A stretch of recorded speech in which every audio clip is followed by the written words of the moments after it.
Let's make one thing crystal clear before we begin, folks. Batman is terrifying. I mean, in a world with immortal gods, all-powerful aliens, unknowable magic, and boundless technology, Bruce Wayne has become one of the most intimidating and formidable combatants on the planet. Constantly surrounded by all manner of beings more powerful than he is, Batman is undeniably one of the most respected, most feared, and unbelievably successful forces for good the universe has ever seen. And he's done all of this without the help of superpowers or magic. Granted, he's one of the wealthiest men on the planet, but even on the far-flung intergalactic stage where dollars and cents mean diddly squat, Batman's name and symbol hold incredible weight and authority. All of this goes to say what's already known. Batman is one of the scariest people on Earth. But now that DC has jumped aboard the already crowded multiversal bandwagon that's been gaining steam in recent years, we've been steadily introduced to more and more interdimensional Batman. And after seeing all these extraversal Dark Knights, one thing has become increasingly obvious. Batman isn't one of the scariest people on the planet. No, Batman is one of the most terrifying forces of nature in the multiverse. Today we're going to meet one of these interdimensional Caped Crusaders, but don't worry, the Red Death is just about the most frightening and not to mention powerful Bruce Wayne in any universe, and you'll soon see why. Number 1. Birth of the Red Death. The first thing you need to know about the Red Death is that he originates from a place called the Dark Multiverse. A little on the nose, I know, but the idea behind the Dark Multiverse is anything but straightforward. Take the normal multiverse, for example, which is filled with millions of healthy, albeit occasionally odd universes. In many ways, the Dark Multiverse functions exactly the same way, except for one supremely important difference. The universes contained inside the Dark Multiverse are all perverse and warped to the point where they're all physically unstable. These universes contain so much depravity and pain that they quite literally dissolve and deconstruct themselves due to their demented and unbalanced nature. It's from one of these dark verses, Earth -52 in fact, that the Red Death calls home, and even for the Dark Multiverse, it's pretty messed up. The story goes that Batman of Earth -52 lost everyone and everything he cared about a second time. As we all know, after the deaths of his mother and father, Batman spent years training his mind and body to become the savior Gotham needed. But something unexpected happened when he finally put his plan into place and became the prolific Batman. With the introduction of not one, not two, but 4 Robins, 3 Batgirls, and a whole host of other Bat-themed vigilantes by his side, Bruce found himself part of a loving, tight-knit family again. Now, so far, the tale matches up with the Prime Universe's Batman pretty squarely, but here's where things go off the rails. On Earth -52, all of Bruce's newly found Bat family die, taken one by the black hole of hate and despair that is Gotham City, instilling in Bruce not only a deep-set rage, but a cold, dispassionate brutality that no longer worries about the distinction between judge, jury, and executioner. Distraught, desperate, and grieving, the Dark Universe's Dark Knight became fixated on the one power in the cosmos that could help him get his family back. The illustrious Speed Force. The first we see of the -52's Batman, he's actively hunting down the Flash with the combined arsenal of the Scarlet Speedster's Rogue Gallery. Flash begs with his old friend, "We shouldn't be fighting. Time is running out. You're the smartest person I know. This is bigger than either of us. We have to do something before it's too late." But in classic Batman fashion, the Caped Crusader has made up his mind. "As usual, you're already late, Flash. It's time you let someone else have the Speed Force." It's revealed as the two heroes argue between each other that Bruce originally came to Barry asking for his help, but Barry, who knows the cost of using the Speed Force, refused. "Batman, I told you, I won't give you the Speed Force. I've lost people I've loved too," but Barry starts before he's interrupted by an enraged Batman. "Then you should understand. If you don't help me willingly, I'll make you." Which is unfortunately exactly what Bruce proceeds to do. Although Flash certainly holds his own against the Bat during their battle, once Batman has made up his mind, there's precious little anyone else can do to keep him from his goal. After feigning defeat for a moment, injecting Barry with a cryostasis formula gives Batman time to get the finishing blow on his old friend. When Barry wakes, he finds himself tied to the hood of a souped-up Batmobile as Bruce, who's gone full mad scientist, attempts to unlock the powers of the Speed Force by driving his Batmobile spliced with a cosmic treadmill at full speed towards oblivion. "God!" Barry screams when he comes to. "What are you doing?" Batman, steel-faced as always, responds only with, "The mistake I made when I vowed to my parents that I would save Gotham is that I was thinking too small. I should have promised to save the world." Now, already it's clear that Bruce's mind has been warped and twisted by pain and grief beyond recognition. The Batman we all know and love would be supremely hesitant to assign too much power to one person, especially if that person was himself. But loss has a way of second-guessing even the wisest of decisions. As Bruce and Barry hurtle forth into the Speed Force, Flash begs one final time. "You can't access the Speed Force this way. You can't force it. It'll rip us both apart." As the skin is ripped from his bones, the Flash hears Batman respond simply, "I know." And so, from the merger of a deranged Batman and the Flash came the Red Death. When Bruce returned to consciousness, he set about killing all of the rogues of Gotham that he had toiled against for so long. Yet, with each step that Bruce takes down this blood-soaked path, he can hear the echo of Barry Allen somewhere deep down inside begging him to stop. Though if anything, the Red Death was only getting started. Soon after the birth of this Scarlet Knight, fellow multiversal Wayne, the Batman who laughs, appeared to the Red Death and invited him on an extra-dimensional field trip of mayhem and malevolence. The Red Death accepted and was taken under the wing of the dreaded Barbados, the ringmaster of interdimensional villains. Number 2. Welcome to the world. Eventually, with all the other warped and horrific reflections of Bruce Wayne, the Red Death arrived onto the prime material plane, followed quickly by none other than the horrible Barbados himself.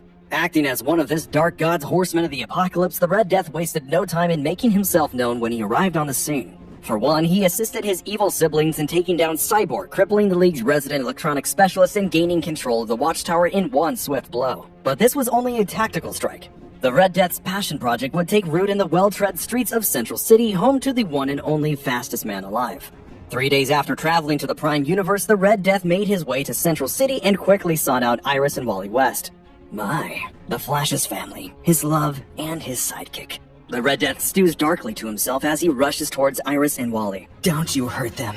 The Barry trapped inside the Red Death warns before yelling out hysterically, Iris, run! As he's forced helplessly to watch his own powers used against the ones he loves. Though it seems the Red Death's powers have altered from just simply those that the Flash wields. As Wally and Iris draw closer to the Red Death, suddenly their skin begins to wrinkle and their bones grow brittle and weak inside their bodies.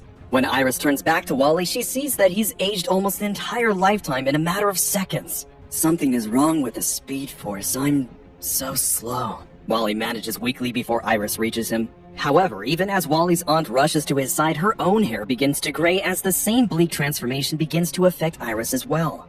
Flash arrives both angry and confused. I don't know who the hell you think you are, Flash warns his strange reflection, but there won't be any sacrifices in my city. As the two speedsters take off across town, Flash soon begins to realize this isn't any run-of-the-mill race he's engaged in. Everything hurts. Feel old, Barry says as he stumbles to a halt. But even as Barry begins to beg the extra-dimensional Bruce to come back from the brink, the insignia of Dr. Fate arrives and the Flash is whisked off to safety, leaving the Red Death to celebrate his triumph, promising swift and terrible vengeance on the Flash when next they meet. Go ahead. Run, Barry. Run. It won't save you. The Red Death yells out into the streets. We'll fight again, Flash. Barbados foretold the end of our story. I will turn Central City into the home I lost and save my Gotham. It seems, alongside inheriting the Flash's connection to the Speed Force, turning evil also gave Bruce a penchant for menacing evil monologues. When a desperate Flash returned to his hometown, he found Central City in ruins. The energy from the Red Death's Speed Force had affected everyone inside, aging the entire population into a helpless and feeble state. Things went from bad to worse when not seconds after the Flash returned to his city, the floor underneath his feet crumbled and he was thrown into an underground labyrinth of the Red Death's own design. Remember, even though he's got Flash's powers now, this is still a man who loves his Batcaves. Trapped underneath his city in a maze of his enemy's design, the Flash finds himself running for his life against an opponent every bit as fast as he. Soon, though, Barry realizes the true nature of the Red Death's twisted racetrack when the sand beneath his feet begins to move. Seeing his opponent's confusion, the Red Death can't help but elaborate. It's not really sand, the Twisted Bruce explains. It's nanotech, millions of microcells that respond to my own vibrational commands. At that, the sand cells begin to coalesce into a great spiral. More like an hourglass, Barry. Mocks Red Death from the sidelines as Flash struggles to get his bearings in an ever-changing landscape.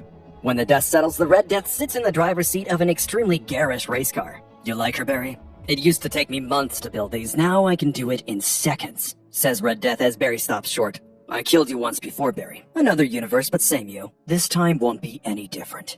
Barry takes a moment to consider his options. You would have a Flashmobile, he retorts back. Then, more confidently, I can outrun any car you build. Red Death chuckles at this. Come on, Barry. You know me better than that. I'm a billionaire. I never build just one car. And with that, a swarm of Speed Force-powered Flashmobiles rev their engines in unison and take off, trying to reduce the Scarlet Speedster to mere super-powered roadkill.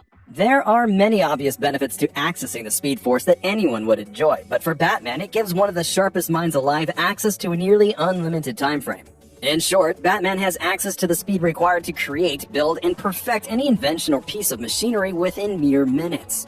For a brilliant tactical mind like Bruce's, who was already 10 steps ahead of the competition, the speeds at which his body and mind can now process information ensure that the Red Death is 10 million steps ahead before his opponent has even heard the starting pistol. Within the confines of the Red Death's hourglass of horrors underneath Central City, the Flash runs faster than he has ever before, his every step nearly eaten by the grinding, screaming metal that races behind him. Eventually, the Flash was driven to exhaustion, whereas the real-born Red Death had barely broken a sweat. At last, bound and delivered with the other members of the Justice League, all hope seemed truly extinguished. But with some fancy maneuvers from Cyborg and his immensely powerful Mother Box technology, the team was able to escape from their chains. The Justice League and the Dark Knights of the Multiverse clashed at once. The heroes desperately attempt to escape their captors, while the villains understand the importance of keeping their captives locked away. As Cyborg frees his fellow teammate Raven from a cage of her own, the newly freed Justice League is able to carve out just enough space for Victor to boom tube their allies away from harm's way. The Dark Knights are forced to watch as their quarry teleports right from under their noses. And at that moment, as the Flash is whisked off with the rest of his teammates, both Barry and the Red Death understand that their next meeting will be their last. Number 3. The Last Lap. The Red Death's final race came during an attempt to breach and destroy the Ultima Thule, an omnidimensional vessel that the League was using to help Raven communicate and soothe the multiversal havoc being caused by Barbados' forces. As the Dark Knights pile into the portal to stop Raven's efforts, the Flash slips behind their backs to dismantle the infant Darker Universe the villains are using as a power source. Guarding the baby universe is Merciless, one of the terrible Bruce Waynes from another verse. Though Merciless is a formidable opponent, he is no match for Flash, who manages to sabotage the baddie's battery in the literal blink of an eye, short-circuiting one of the most volatile and dangerous power sources in the multiverse faster than his opponent could even perceive. "You fool!" Merciless rages after realizing that Barry has pulled the wool over his eyes. "Do you realize the energy it takes to hold a universe in infancy? What will happen when it's unleashed?" Flash smiles back at the monster. "Of course I do. I'm a superhero scientist." It's at this point that the Red Death, presumably realizing that Barry had outmaneuvered him, races onto the scene as fast as his Speed Force-empowered legs would carry him. "Not so fast," he says as his arms close around the Flash's neck. But as Barry so aptly points out, Red Death, predictably late. Just at that precise moment, the baby universe Barry had sabotaged explodes with a crash, sending the three combatants careening to the ground. As the three figures began picking themselves up from the floor, the Red Death stirs slowly. My God," he manages from one knee. "What's happened to me?" The Flash, hoping this little plan would have caused this chain reaction, explains, "You just got hit by the pure positive energy of creation. It just shifted your polarity, reversed you."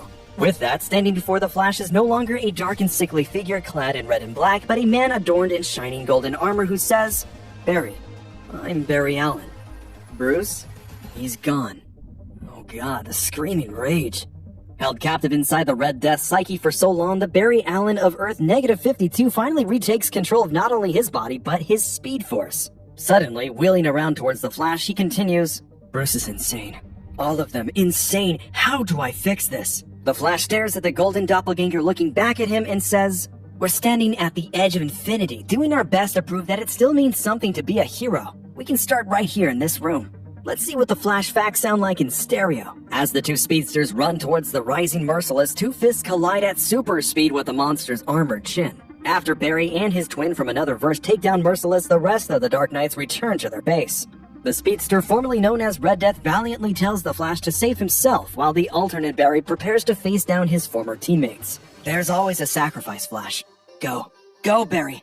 The golden speedster yells as Barry summons a door to bring him to safety. But no sooner does the Batman who laughs arrive than Barry's time in the sun comes to a sudden and unceremonious end. "Red Death!" The Batman who laughs cackles as he sees his evil speedster's transformation. "Well done, traitor. You played your part. You gave them one last taste of hope." As the Laughing Bat monologues, Golden Death understands something to be seriously awry. "You realize, of course, I expected this weakness from you. You were only ever really half a Batman, so you only knew half the plan." As his former boss talks, alternate Barry begins to feel something twinge inside of him, a pain he'd never felt before. "You can feel what it's like to be a being of darkness charged with positive energy, how it's ripping you to shreds. Every missile lobbed at the Ultima Thule carried a baby universe handpicked by Barbados. Dark baby universes. You realize what this means, of course." And no sooner has the Batman who laughs finished his soliloquy that Barry, ever the scientist, begins to understand what the pain in his chest is. It's the very fabric of the universe ripping him apart from the inside out. "No!" Barry screams as the positive energy inside of him eats away at the rotted, darkened interior until there is nothing left. The man who was formerly the Red Death explodes into a cascading torrent of lightning and energy. His former teammates watch him deconstruct without a word for their lost comrade as the Red Death once and for all is erased from the very calculus of the multiverse, never to run another step again. Though the Bruce Wayne of Earth-52 was never able to pull himself from the darkness that he became consumed by, the Red Death's better half was eventually able to win the day and give the amalgamated character some meager form of redemption. If there's anything that the story of the Red Death showed us, it's that the Speed Force in the wrong hands can be the singular most terrifying force in the entire universe. And perhaps more blatantly, it shows us how important it is for Batman to keep his mental health in check. Because when the guy loses it, he really loses it. Ultimately though, like all of the Dark Knights of the multiverse, the Red Death represents one of Batman's most primal carnal fears made real. Batman, having lost one family as a child, simply does not have it in himself to lose another. He can't bear the weight of the responsibility he feels after seeing his children die one after another. In the Red Death's universe, Batman blames that loss on his inability to be everywhere at once. Bruce blamed the inevitable deceleration that comes with aging for his own failure to save his family, so he sought out something that could ensure he would never be too late again. In the Red Death, we see Bruce's burning, inconsolable grief and his deep-set fear of his own time running out made incarnate in one of the most terrifying speedsters the DC Universe has ever witnessed. Well, that does it for this video. Thank you so much for watching our video recapping the Red Death. We really hoped you enjoyed it. Did you have any other favorite evil speedsters? And which of them do you think the Red Death could beat in a race? I've been Morse Code, and on behalf of everyone here at Plot Armor Comics, we hope you have a wonderful day.